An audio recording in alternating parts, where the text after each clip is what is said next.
뒤집어서 보면은 이게 지금 여기서부터 여기까지 빠진 거죠. 어마어마하게 빠졌죠. 134포인트가 빠졌어요. 이게 갭번역으로 하면 134포인트. 여기 375, 여기가 코로나 터졌었을 때 급락 공포 일었었을 때가 여기인데 별 차이 안 나죠. 이게 엄청나게 많이 뺀 거예요. 여기 깨고 이게 여기니까 이게 불과 10포인트 정도밖에 차이 안 나요. 그러니 엄청나게 뺀 겁니다. 지금 이렇게 되면은 어마어마하게 힘들죠. 그래서 지금 개인들이 굉장히 많이 힘들어하고 공포가 지금 공포와 두려움 짜증까지 같이 겹치는 이런 지금 구간이죠. 뭐 일부 상승한다는 사람들이 내년에 뭐 큰 장이 온다 하는 사람들도 있고 뭐 이번에 한번 크게 또 하락을 할 수 있다 얘기하고. 근데 사실은 뭐 하락을 하든 상승을 하든 상관은 없죠. 그게 뭐가 중요해? 그게 왜 안 중요하냐 반문을 하실 분 계시겠지만 물론 상승하면 좋죠. 근데 지수가 상승해도 종목 못 가는 놈은 못 가죠. 지수가 하락해도 가는 놈은 가죠. 지수가 올라간다고 물론 올라갈 확률은 높겠죠. 하지만 못 가는 놈은 못 가. 자기가 산 종목이 이상한 놈 잘못된 놈 사면 아무리 지수가 올라가도 못 간다고요. 자기가 산 종목이 잘 샀으면 아무리 지수가 시장이 내려가도 갈 놈은 간다. 그러니까 지수에 대해서 너무 연연할 필요 없어요. 그리고 지수는 전부 다 왜곡 현상이 있다고 제가 누누이 말씀드렸잖아요. 많은 사람들이 정답을 얻으려고 하고 있다라는 거. 어떤 조언을 한 사람들에서 무슨 종목에 관련돼서 답을 얻으려고 하는 그런 모습들? 그거 어떤 거 맞출 수 있는 사람 단 한 명도 없어요. 아무도 몰라. 그냥 지수가 지금 상황에서 어느 정도 빠질 수도 있겠다. 뭐 예측인 거고 이 정도는 올라갈 수 있겠다. 예측인 거죠. 많은 사람이 빠진다고 생각하니까 오히려 거꾸로 올라갈 확률이 높겠다 생각을 가질 수도 있어요. 올라가는 게 이제 어느 정도 올라갈 거냐? 그것도 또 관건인 거고. 진짜 저점 이건 대박이겠네. 얘들 이거 작정한 것 같아. 여기까지 빼려고 작정을 한 것 같아. 이거 무너뜨렸으니 한번 쭉 빠질 수도 있는 거고. 그게 무슨 상관이에요? 한번 쭉 빠져서 무서워가지고 그래서 주식을 다 팔 겁니까? 아니면은 여기서 올라간다 한들 어떻게 하겠다는 거야. 진짜 그것은 물론 중요하지만 우리가 투자하는 데 있어서 굉장히 집중을 해야 할 사항은 아니죠. 이게 빠져서 380이 내려오든 370이 내려오든 무슨 상관이야. 내가 좋은 주식 들고 있으면 장땡인 거지. 예전에도 여기서도 좋은 주식 들고 있었던 분들은 이거 빠져도 상관없어. 좀 많이 빠졌다 생각을 해서 옛날에 여기서 들어간 적이 있었어요. 여기 전체 계좌가 마이너스 80%야. 이 꼭대기에서 사신 분들은 거의 마이너스 90% 막 이렇게 날라갔어요. 저는 이 정도에서 사서 좀 또 추가 매수하고 했지만은 아무튼 여기 기점을 해서는 마이너스 80%까지 갔었어. 근데 중요한 것은 뭐예요?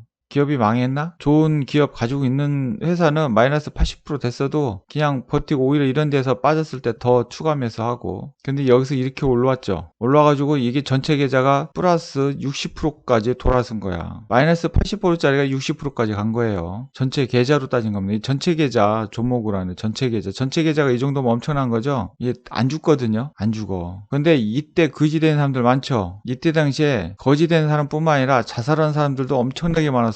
거지는 둘째 문제야. 다 쓰러졌단 말이에요. 여기서도 마찬가지예요. 여기서도 이 2008년도처럼 이렇게 세게 났지만 어느 정도 빠지면 여기서도 이것도 꽤 세게 떨어진 거였었죠.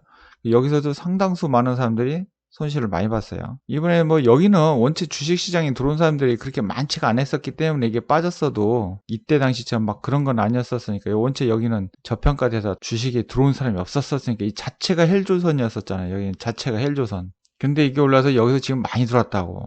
그러면 중요한 것은 시장이 빠질 거냐 갈 거냐가 중요한 게 아니라 시장이 빠졌었을 때 내가 살 수 있느냐 없느냐 이게 중요한 거죠. 내가 살 수가 없다? 죽음이다? 그러면 그 사람은 지금 잘못된 투자를 하고 있는 거지. 뭔가 잘못된 투자를 하고 있는 거 아니에요? 욕심과 탐욕으로 들어왔든지 잘못된 철학을 가지고 들어왔든지 뭔가가 하여튼 안 된 거 가지고 들어왔으니까 저를 못 견디는 거 아니야. 그런 사람은 주식을 해야 돼요 말해야 돼요? 하지 말아야지. 빨리 시장 떠나야지. 왜 왔어? 왜 왔냐고. 그러면서 맨날 유튜브 보고 뭐가면서 떨어진다 뭐 한다 시장 어떻다 공매도 요게 쌓고 정치 요게 쌓고 어쩌고 그거 어떻게 할 거야? 365일 내내 그렇게 사실 겁니까? 그러다가 지명에 못 죽어. 일찍 죽어. 스트레스 쌓여서 병 걸린다고. 나중에 우울증 걸려 잘못하면.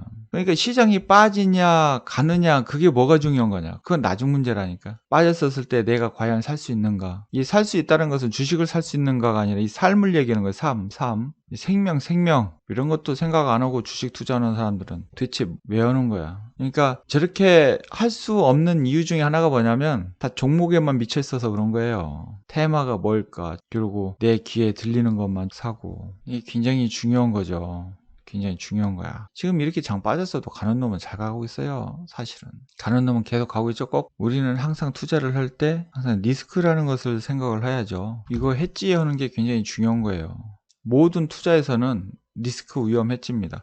여러분 보험 들은 사람들 여기 계시잖아. 보험 왜 들었어요? 리스크 해지하려고 보험 들은 거 아니에요? 고정적으로 나가는 비용 아니에요. 어떤 사람들은 보험으로 인해서 굉장히 재정적으로 힘든 사람들도 있고, 뭐 보험료를 막 한 달에 막 몇 수십만 원, 어떤 사람은 돈 100만 원 이상씩 내는 사람들도 있더구만. 너무 과도한 리스크 해지에도 좋은 건 아니에요. 적당한 리스크 해지를 해야 돼.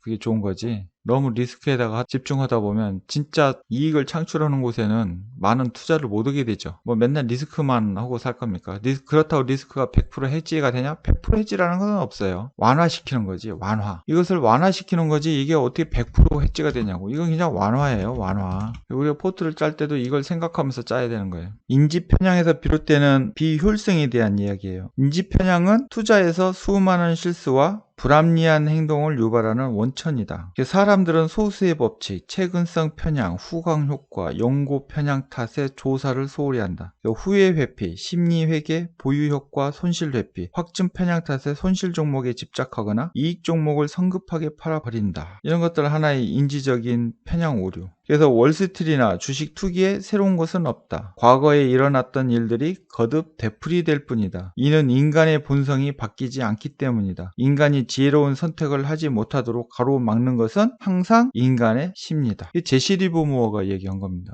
자본시장은 과거에도 항상 비효율적이었고 앞으로도 항상 비효율적일 것이다. 이는 적시에 제공되는 정보가 부족해서도 아니고 분석 도구가 부족해서도 아니며 자본이 부족해서도 아니다. 인터넷 덕분에 손끝만 움직여도 과거 어느 때보다 훨씬 많은 정보를 훨씬 빨리 사용할 수 있지만 그렇다고 해서 시장이 효율적인 것은 아니다. 시장이 비효율적인 것은 인간의 본성 때문이다. 선천적이고 뿌리 깊으며 영속적인 본성 말이다. 투자할 때 사람들이 심리에 휘둘리는 것은 도저히 어쩔 수가 없기 때문이다. 세스 클라만이라는 사람이 한 얘기예요.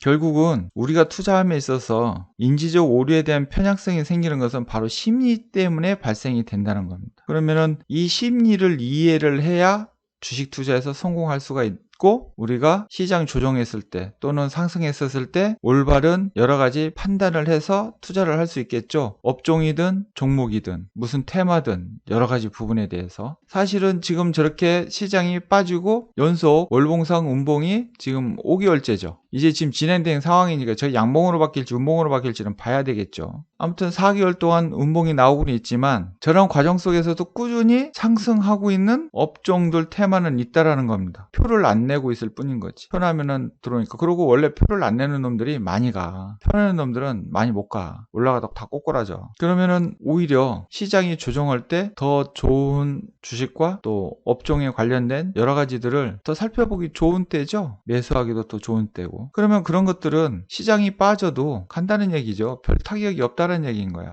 지금 시장에서 힘들어하는 이유는 둘 중에 하나예요. 비중을 많이 질렀든지 아니면 종목을 압축을 해가지고 그냥 자기가 마음에 드는 것만 샀든지 내 귀에 들리는 거 남들이 이야기하는 거 여기저기서 막 추천하는 종목들 그런 것들 샀든지 대다수가 다 그렇지 않겠습니까? 그러니까 힘들지. 그러니까 주식에 대한 습성을 이해를 못 한 거예요. 사실은 주식이라는 자체의 습성 주식이라는 것이 어떤 놈인지를 이해를 못하니까 나머지가 다 엉망진창이 되는 거예요. 주식시장은요 잔인한 곳이에요. 여기는 돈 먹고 뺏고 하는 전쟁터지 여기서 무슨 감성주의 감상에 빠져가지고 무슨 현대 이론적인 거 따져가면서 그렇게 하는 그런 고퀄리티 있는 그런 곳이 아니란 말이에요. 여기는 너 아니면 나 둘 중에 하나 죽어야 되는 곳이야. 내가 안 죽으면 네가 죽여야 되는 거야. 내가 살려면 저 상대방을 죽여버려야 내가 사는 거라고요. 그런데 전쟁터 나와가지고 무슨 총 쏘를 때 전쟁터에서 고퀄리티 찾아 쌓고 무슨 좋은 말 찾아 쌓고 그렇게 하면 그거 전쟁터에서 총 맞아 뒤지지 그게 살아. 제가 만약에 이런 얘기를 해서 유튜브에 많은 사람들이 봤다 그러면 저한테 분명히 그러겠죠. 무식한 놈 같으냐고. 분명히 또 그런 사람들이 있단 말이에요. 그거하고 수익하고 무슨 상관이냐고. 그리고 또 그런 게 있어요. 이렇게 하면 그럼 수익 난 거 보여주세요. 보여주면 뭐하냐고. 보여줘도 안 믿잖아. 보여줘도 안 믿어요. 많은 사람들은 사람들은 수익을 났을 때 억 단위, 요즘은 10억, 20억은 그 돈으로도 안 보이는가 봐. 투자하는 사람들이 뭐. 몇백으로 뭐 몇백억을 벌었다. 몇 년 만에 뭐, 몇천만으로 뭐 수십억을 벌었다. 특히 막 짧은 시간에 벌었으면 막 사람들 귀가 막 더 솔깃해져가지고. 물론 그것을 무시하는 건 아니지만 모든 사람이 다 그렇게 될 수는 없죠. 모든 사람이 워렌 버핏이 될 수가 없고 제시 리버머가 될 수 없고 조지 소스가 될 수가 없어요. 찰리 먼거가 될 수가 없다고. 그런데 다 많은 사람들은 다 그렇게 되려고 그래. 하나님은 그렇게 안 만들었어요. 모든 사람들이 다 그렇게 될 것 같으면 이 세상에 가난하게 살 사람이 누가 있겠습니까? 그러니까 그런 만상 속에 빠져서 망상된 생각을 가지고 자기만의 어떤 생각 속에 갇혀서 하다 보니까 투자를 할 때 오류가 많이 발생되고 이런 조정장에서 중내 산에 했쌓고 돈 잃고 나선 질질 짜고 그것도 모자르면은 나중에 자기 생명까지 던져버리고 그런 일들이 발생이 되고 있더라. 결론은 제가 시장 폭락하면 정말로 깡통 찬 사람들 많겠구나. 눈물 엄청나게 많이 흘리겠네. 세력이 이거 알고 있겠네. 그때가 언젠지는 모르겠지만 한 번은 폭풍 한 번 휘몰아치겠구나. 그 그냥 놔두겠어요? 제가 만약에 세력이라면 그거 그냥 놔두겠어? 싹을 그냥 다 쓸어버리지. 우리는 투자를 할 때 항상 전쟁할 때는 상대방 심리를 보고선 투자를 해야지. 나를 기준으로 해서 했다가는 전쟁터에서 두드러 맞죠. 지금도 마찬가지. 시장이 이렇게 됐지만 내 기준으로 보면은 안 보이는 거야. 시장이 암담하고 어렵고 힘들고 지치고 뭐 모든 종목이 다 하락하는 것처럼 보이는데 그건 자기가 가지고 있는 것만 그렇지. 실질적으로 시장에서는 또 다른 지금 파동이 일어나고 있고 어딘가에서는 동태되는 새로운 생명이 잉태되고 있고 새로운 추세를 만들어가는 종목들이 있고 물론 가치 대비 지금 더 하락한 종목들이 있지만 그들도 분명히 다시 제자리로 찾아갈 거고 경제가 살아있는 이상 사람이 존재하는 이상 주식시장은 제로가 되지는 않거든요. 이게 자기에 빠져가지고 여기저기 특히 많은 정보를 들으려고 하면서 다니는 사람들은 오히려 더 그런 것 같아. 탐욕에 눈이 멀어서 그런 거지. 탐욕은 있는데 공포에 대한 것은 생각을 안 하는 거예요. 탐욕의 반대가 주식시장에서는 공포죠. 탐욕의 반대가 절제가 아니고 공포입니다. 시장에는 항상 공포가 도사리고 있다는 것을 생각을 안 하고 탐욕말로 부리는 거죠. 나는 곧 부자가 될 거야 하면서. 그리고 옛날에 해서 좀 잘 됐다고 나는 역시 천재야. 쉽네. 투자가 이렇게 쉬워 보이다니 뭐 그런 사람들 지금 여기 올라오면서 그걸 얼마나 많은 사람들이 생각을 했겠어요. 근데 이게 장 조정하고 힘든 장이 오면 여기서 벌었던 돈들도 다 까먹게 되고 힘들고 오히려 이런 때 더 이성적으로 판단을 하고 잘 보면 좋은 주식과 또 지금 새로 시작된 어떤 업종이라든가 테마 부분들을 여러분들이 발견을 할 수 있다. 그리고 너무 시끌시끌한 거에는 조심하시는 게 좋아요. 뭐 이렇게 시끌시끌한 데 가가지고 뭘 먹을 거 있다고. 투자가 누구에게나 적합한 것은 아니다. 사람들 대부분은 내재가치 개념을 이해하지 못한다. 투자가 적성에 맞지 않은 사람들도 있다. 투자 철학 원칙들을 실행하기로 작정한 사람들 중에서도 제대로 실행하는 사람은 극소수에 불과하다. 진정한 투자는 노력, 전문 지식, 경험, 사고방식, 정신력이 필요한 난제에 해당한다. 이 중 어느 것이라도 부족하면 성공 가능성이 희박해진다. 굉장히 어렵죠. 노력도 있어야 되고 전문 지식도 있어야 되고 경험도 있어야 되고 사고방식도 있어야 하고 전식력도 필요하다는 거예요. 그리고 우리가 주식할 때는 시세관이라는 게 굉장히 중요한 건데요. 시세관은 정말 어려운 거예요. 그 시세 깨우친다는 게 쉬운 게 아니야. 우대한 펀드 매니저들 했던 사람들, 유명한 트레이더들도 다 그들도 실수를 여러 번씩 하고 100%라는 것은 없어요. 확률을 높여갔을 뿐인 거지. 그 확률이 가면 갈수록 높아져 가서 어마어마한 수익률을 낳는 우대한 업적을 남긴 거예요. 시간이 지남에 따라. 단 한순간에 남긴 게 아니라.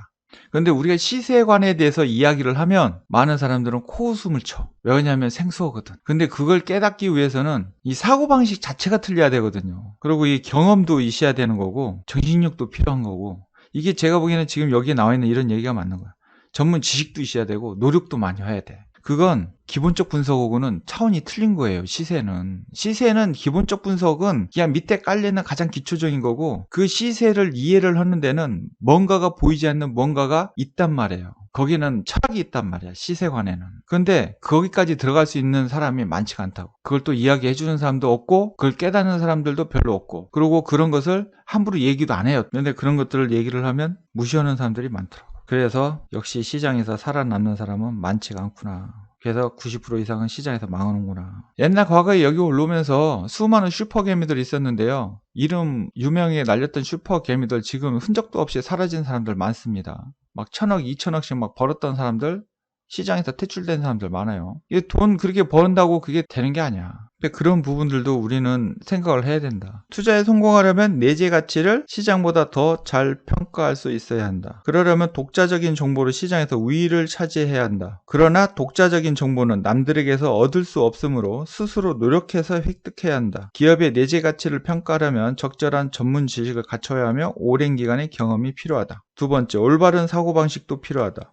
대가들은 독립적이고 인내심이 강하다. 독립적이란 일반 통념에 대해서도 질문을 던지고 군중이 만장일치로 받아들이는 아이디어에 대해서도 비판적이라는 뜻이다. 대가들은 내재 가치가 시장에서 주가에 반영되려면 시간이 걸린다는 사실을 알고 있으므로 인내심도 발휘한다. 시장이 비합리적으로 흘러가도 서두르지 않으며 냉정을 유지한다. 이거 굉장히 지금 제가 보기에는 이 올바른 사고방식이 필요한 게 지금인 것 같아. 지금 시장 상황에 맞는 적절한 얘기네. 셋째, 대가들은 시장 심리에 휩쓸리지 않는다. 이들은 사람들이 불안해할 때도 용기를 발휘해 군중과 반대 방향으로 나아간다. 이게 역발상 투자 아니에요? 시장 심리에 휩쓸리지 않으므로 인지 편향의 영향도 많이 받지 않는다. 요컨대 대가들은 효율적 시장 가설론자들이 언급하는 합리적인 투자자에 해당한다. 그러나 이런 사람은 드물기 때문에 시장을 효율적인 상태로 유지할 수가 없다. 오늘 진짜 굉장한 것들을 이야기를 했네요. 워렌 버핏이 1999년도에 이런 얘기를 했네요. 오늘, 내일, 다음 주, 내년 주가는 중요하지 않습니다. 중요한 것은 5년이나 10년에 걸쳐 나타나는 주가입니다. 사실은요, 시세를 알면 이 시세에 그 주가가 5년 후, 10년 후 어떻게 갈 건지가 답이 나오죠. 대략적으로 나와요. 왜냐하면 시세는 이미 그 기업에 대한 움직이는 세력들이 벌써 작업을 하고 있는 게 나타나기 때문에 나타나거든요. 흔적이 남거든. 그 흔적은 과거의 역사를 보면서 우리가 파악을 하는 거죠. 미래에 어떻게 흔적을 남길 것인가. 그래서 역사 공부를 잘해야 돼. 그래서 우리가 얘기를 할 때 차트를 보고 설명을 하면 아이고 과거에 지난 거 그거 보고 누가 얘기를 못해요? 그런 사람은 무식한 사람이야. 제가 보니까 그런 사람들 많더라고. 그러면은 본인이 지난 과거를 가지고 그러면 한번 설명을 해봐. 하지도 못하잖아. 왜? 시세관을 모르니까 설명을 못해. 물론 차트 가지고 설명한다고 다 시세관 아는 게 아니에요. 제대로 된 시세관을 보고 하는 사람이 드물다는 거야. 기술적 분석한다고 그게 다 시세관은 아니죠. 근데 옛날에 투자했던 어떠한 투자자들, 그래서 시세관 공부하기는 가장 좋은 게 삼원금천 비록이야. 그리고 투자하는데 또 좋은 호마 문에이사, 그 양반이 쓴 책이 있죠. 일본의 그 사람들이 대단한 투자자들이야. 존 태플턴이 이런 얘기를 했네요. 사람들은 항상 전망 밝은 곳이 어디인가 하고 물어보지만 이는 잘못된 질문입니다. 바른 질문은 전망이 가장 비참한 곳이 어디인가입니다. 여러분들 오늘 굉장히 좋은 거 배웠네요. 이거 하나만 여러분 제대로 배웠어도 답은 여기 있네. 답은 사실은 주식 살려면 전망이 가장 비참한 곳에서 사는 거예요. 그래야 수익이 잘 나. 역사는 반복되는 거야. 옛날 생각해보세요. 옛날 5G 막 시끄러울 때 4차 산업혁명이 뭐 어쩌고 해가면서 막 했었을 때 다 5G 미쳐가지고 막. 근데 지금 5G 어떻게 됐어요? 다 개박살 났잖아. 전기차 지금 막 시끄러운데 전기차? 전기차도 좀 있으면 거품 일어나면 이제 걔네들도 조만간 개박살 날 거야. 꼭대기에서 전기차 물린 사람들 이제 힘들지. 옛날에 화장품 엄청나게 갔었었죠. 지수를 못 가더라도 화장품 관련주들은 엄청나게 갔잖아요. 화장품 막 들어가가지고 꼭대기에 산 사람들 지금 굉장히 고생하고 있죠. 옛날 중국 관련주 해가지고 막 지금 별로 힘 못 쓰잖아요. 걔네들. 밝은 얘기가 나오고 좋은 얘기 나올 때는 조심해야 돼. 옛날에 뭐 철 뭐 어쩌고 뭐 여기 뭐 건설 올라가서 뭐 조선이랑 지금 힘 못 쓰죠. 걔네들 세월 많이 흘렀는데 지금 다 개판돼 버렸잖아. 카카오 지금 인기 많지만 카카오가 뭐 힘이 있었어 옛날에. 카카오 누가 샀느냐고. 여기서 카카오 물론 사기야 샀겠지만 샀다 팠다 했지 이걸 이렇게까지 해서 이렇게 올 줄 누가 알았겠어요. 그랬었으면 이걸 사가지고 계속 사서 적립실 해가지고 장기로 이렇게 끌고 왔었겠지. 왜냐면 제가 카카오 무방에서 추천을 했어도 이때도 카카오 인기 없었어. 비인기주였어. 비인기주. 무방에서 아예 대놓고 사라고 해도 국가의 홍보 역할을 하는 이런 주식을 사는 게 낫지 않겠어요? 하면서 제가 얘기를 했단 말이에요. 안 사시잖아. 비인기 있으니까 안 사는 거죠. 근데 지금은 사지 말라기도 살라고 그러잖아. 여기서 뭐 소로 사려고 아우성 치잖아요. 소로 사겠다고. 무방에서 추천할 때 이 자리에서 아무도 안 사잖아요. 이때 2차전지 얘기 나왔나? 2차전지는 그 옛날서부터 시작됐었던 거죠. 하루아침 2차전지가 나온 게 아니야. 옛날서부터 2차전지 얘기는 했었지만 이거 화학주 여기서 이거 살 때 아무도 안 샀죠. 지금 여기서 막 소로 사겠다고 막 물론 뭐 카카오만큼 인기 있는 건 아니지만 그러니까 위에서 막 변동이 심하잖아. 그러니까 뭐 인기 있으니까 막 쭉 뺐다가 뭐 뉴스 하면서 막 여기보다 더 변동이 더 심하죠. 여기가 고생하는 거지. 이게 지금 전망이 밝은 곳이 어딘가시 아니라 전망이 어두운 곳이 어딘가. 전망 밝은 거예요. 오늘 진짜 청기누설하네. 이런 게 하나의 시세관이란 얘기인 거죠. 이런 걸 배우고 공부를 해야 되는데 우리는 주식을 하는 게요. 시장에서 수익 나려고 하는 거지 다른 거 없어. 시장에서는 수익만 나면 돼요. 투자를 이런 사람도 있더라고. 아이고 뭐 투자를 하는 게 아니라 완전 투기를 하네. 투기를 하면서 뭐 저런 사람이 무슨 투자를 한다고 막 그런 얘기를 하는 사람도 있어요. 아니 투자를 하든 투기를 하든 시장에서 수익만 나면 되는 거지. 개뿔 투자한다 해놓고서 맨날 그냥 1년, 2년, 3년, 5년, 10년씩 계속 그냥 손해만 나오면 그게 자랑이다. 아이고 진짜 투자 잘하고 있네. 투기와 투자는요 다른 거 없어요. 짧게 먹고 굳게 하면 그게 투기인 거고, 나는 이 기업과 좀 해서 좀 해야 되겠다 해서 장기적으로 가면 그게 투자인 거야. 투자와 투기는 경계가 애매모호해요. 전술적으로 이용하면 투기인 거고 전략적으로 이용하면 투자가 되는 거예요. 기에 걸면 기걸이, 코에 걸면 코걸인 거지. 투기와 투자가 뭐 별다른 거 있어요? 그거 만들어 놓은 것은 경제학자들, 저기 금융권에 있는 애들이 만들어 놓은 거야. 지네들 돈 벌어 처먹으려고. 뭘 그게 속아 넘어가가지고 뭐 투자를 해야 된다, 투기는 하면 안 된다. 강아지 풀 뜯어먹는 소리 하고 있어. 어디서. 주식시장에선 돈만 벌면 돼. 다른 거 다 필요 없어요. 여기는 무조건 수익만 나면 돼. 투기를 하든 투자를 하든 뭔 상관이야. 단타를 치든 자기 스타일에 맞는 걸로 하면 되는 거죠. 자기 성격에 맞는 걸로 하면 돼. 근데 뭐 투기를 가르친다고 저건 뭐 사기꾼 같다는 뭐 그딴 소리를 하면은 그런 사람은 여기 주식시장에 오면 안 돼. 주식시장에서 뭐 그런 게 어딨어? 경계가. 돈 되는 건 다 하면 되는 거지. 비트코인도 마찬가지예요. 그래서 제가 그러잖아요. 비트코인.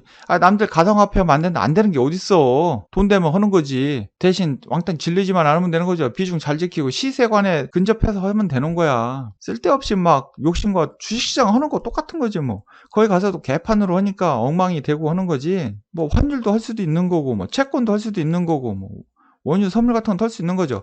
다만 자기가 못 오면 안 하면 되는 거야. 자세히 잘 모르면. 탈 수 있는 사람은 하는 거죠. 트레이드는 그런 거 구분이 없잖아요. 대신 자기 적성에 맞는 게 있다고. 나는 주식이 적성에 맞다면 주식을 하는 거고, 선물 옵션도 사실은 해도 상관없어요. 대신 보통 사람 입장에서는 승리할 확률이 적으니까 하지 말자는 거지. 그걸로 해서도 돈 버는 사람이 있긴 있어요. 확률적으로 적어서 그렇지. 뭘 하면 된다 안 한다는 아닌 거야.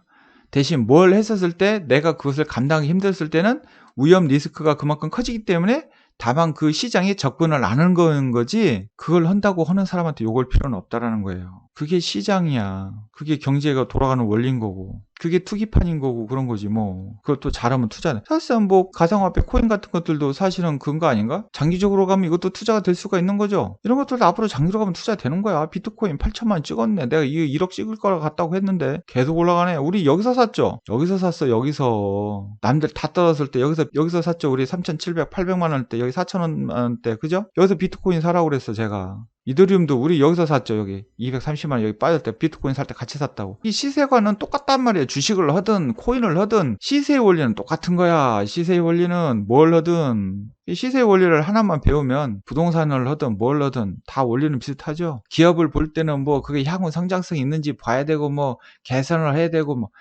그딴 것들은 여러분 그냥 그런 걸로 고상한 거에 빠져들지 마. 그건 기본이야. 그거 당연한 거 아니에요? 이 기업을 보는데 그런 기업을 돈 주고 사야 되는데 그러면 그거 봐야 되는 건 당연한 거 아니에요? 누가 뭐 개판인 회사에다가 큰 돈 막 갖다 넣어놓고 적립식으로 어떻게 사냐고. 좋은 회사에다가 적립식으로 사는 거지. 이런 개판인 회사에다가 어떻게 막 팍팍 들어가가지고 사냐고. 이렇게 이런 꼴 나지. 기본적 분석 당연히 봐야 되는 거 아니에요? 여기서 막 몰빵 질러가지고 빡빡 들어갔던 사람들은 생각 안 하고 들어간 거잖아. 이거 재무제표 보고 있었으면 이게 그렇게 할 만한 거냐고. 지금 이게 기업이에요? 여러분 봐보셔봐. 이게 어떤가. 이런 기업에다가 돈을 그냥 몇 수억씩 갖다 집어 넣는다는 자체가 잘못된 거지. 제가 보기에는 그렇더라 이건 거야. 제 말에 또 호응하기 싫으신 분들은 어쩔 수 없는 거지만 정신 똑바로 차려야 돼. 주식시장에서는 이 정보를 좀 걸러드리는 생각도 잘 가지셔야 되고, 시장이 많이 빠지고 해서 여러분들한테 얘기를 해드리는 거예요. 경각심을 가지라고. 11일 날에 옵션 만기니까 뭐 3일 정도 남았네. 내일까지 해서 3일 동안에 변동성이 심할 수 있기 때문에 어디로 어떻게 될지 아무도 모른다. 그래서 뭐 우리는 그냥 변동성에 따라서 여러분들 대응하시면 될 것 같아요. 급등 올라오면 때리시면 되고, 뭐 빠지면 좋은 주식 사면 되는 거고, 뭐 그때 맞춰서 하시면 되죠. 거기에 대해서 너무 뭐 왈가불가 하면서 여러분 너무 걱정하고 막 그러지 마시기 바랍니다. 오늘의 주제는 전망이 가장 비참한 곳이 어딘가 한번 찾아보시고 새로 또 시작되는 주도 업종들 여러분 잘 보시기 바랍니다.